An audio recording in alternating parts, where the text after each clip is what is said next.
I've painted a lot of miniatures, whether it be for D&D or other tabletop games.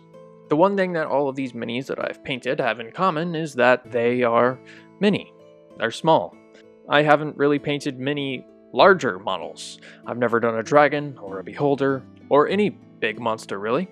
So when we were playing Ironsworn on our show Table for Two and we encountered a wyvern, she walks over to the iron pillar once more and spreads it across it. And more shadowy energy comes from the pillar and forms into a small winged beast, a wyvern. She gets atop it. I decided it was time to expand my painting skills. So today I will be painting this wyvern model that Anthony 3D printed. I know he said it was a small winged beast in the clip, but I mean it's a wyvern. It's got to be somewhat large, right? One thing to note about this video is that it is not a tutorial about how to paint larger models. This is a video about me learning to paint larger models, and hopefully that will be helpful to some people and maybe somewhat amusing. Now, since this model was printed on an FDM machine, there was a fair amount of cleanup that needed to be done. After I was relatively happy with the cleanup, I primed it in black. Let's spray this puppy.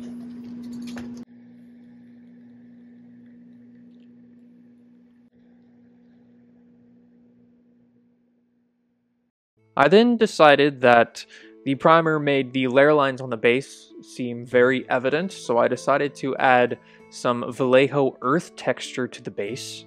This is a really cool material that is going to dry hard and just make the base look more textured and is going to cover up all of those layer lines. And yes, I definitely should have done this before I primed it, but you know, that's mistake number one.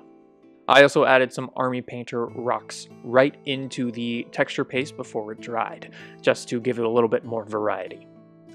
Then I went over that with primer. Again, I should have done the texture basing before. Alright, so now I'm giving the model a zenithal highlight. I'm just dry brushing on some gray, and then I'm dry brushing on some white. This is going to add a lot more values to the model, and hopefully that will show up in the final product. And now I'm going to go ahead and start with the actual base coating. So I'm going to start with a caramel color on the wings and on its more fleshy areas.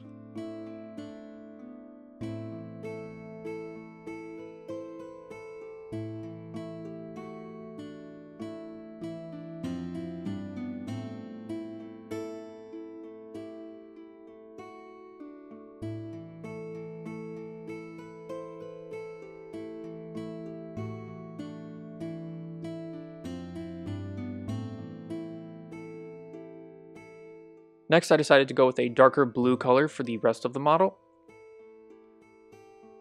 Originally, I was going to go for more of a natural kind of look, more of an earthy color tone, but my favorite color is blue, and I just wanted to paint it blue, so that's what I went with. Now, if you're wondering why the zenithal highlight is not showing up very well, well, I was wondering that myself. I consider that a total failure. I did thin my paint pretty thoroughly, but I think it's probably because I was using pretty cheap craft paint, both for the zenithal highlight itself and for the actual painting of the model. So just a word of warning, if you want to do a zenithal highlight, use some actual good paints.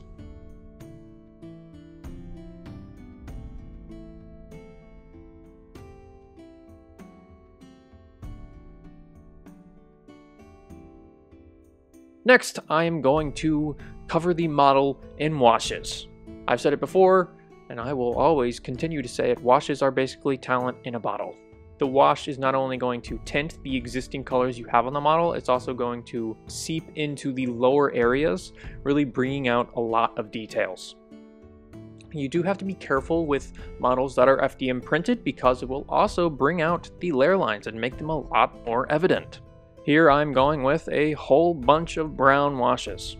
I'm going with brown even over the blue because I wanted to make it look a little bit less like a blue dragon, which it's really giving off that vibe right now.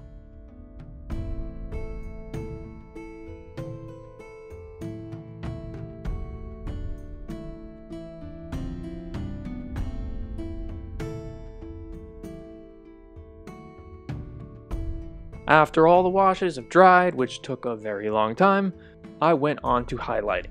And there are a couple different layers I did for the highlighting. A lot of my expertise with model painting, I think, comes from these small details, so I wanted to really take my time with this model and work on that aspect of it.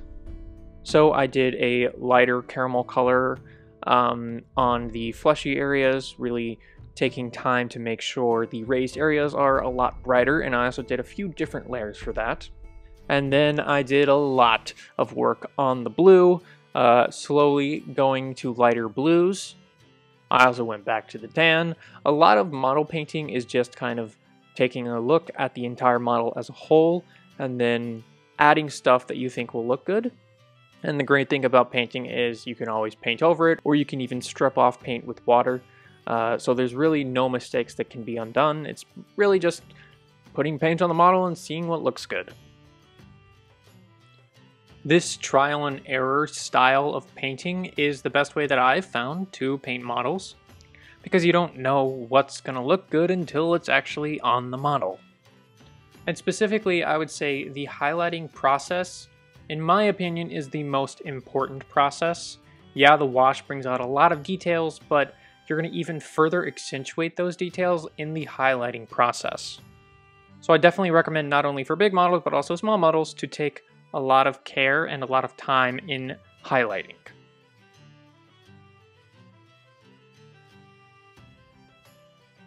What I also did for the highlighting after I was done with dry brushing was just painting on a few hand-painted details, really picking out the highest points, a few of the scales, a lot of areas on the face, and I just added a bit of blue paint to that. I used the lightest blue paint that I used for the dry brushing. It's just going to appear to be even lighter now that we are just painting it right on.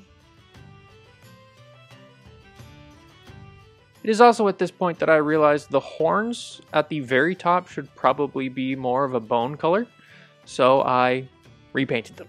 I also repainted the little spikes at the top of the wings. Yes, these are steps I already should have done, but I was being stupid and I learned from my mistakes. And then I also went back and painted the teeth. You can see it's very satisfying to paint in these teeth so accurately.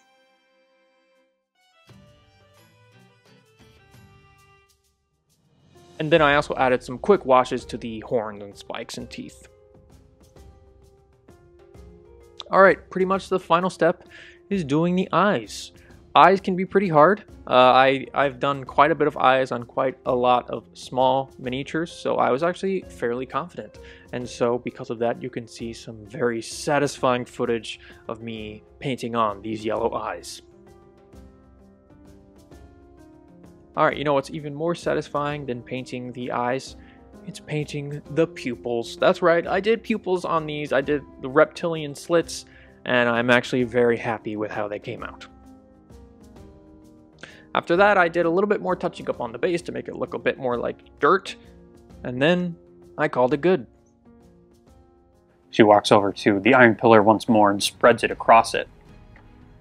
And more shadowy energy comes from the pillar and forms into a small winged beast, a wyvern.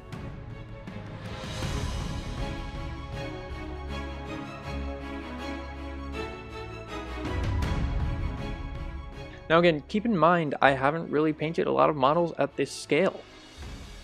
But, surprisingly, it was not particularly difficult. It's really not that much different from painting any other type of model, it's just on a larger scale.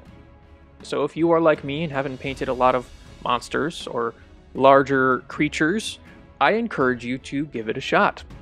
The final product is a lot more impressive, and it really doesn't take any more extra skill. So hopefully this video has inspired you to expand your skill set. If you would like to see this wyvern in action, check out episode 6 of our show Table for Two. Thanks for watching.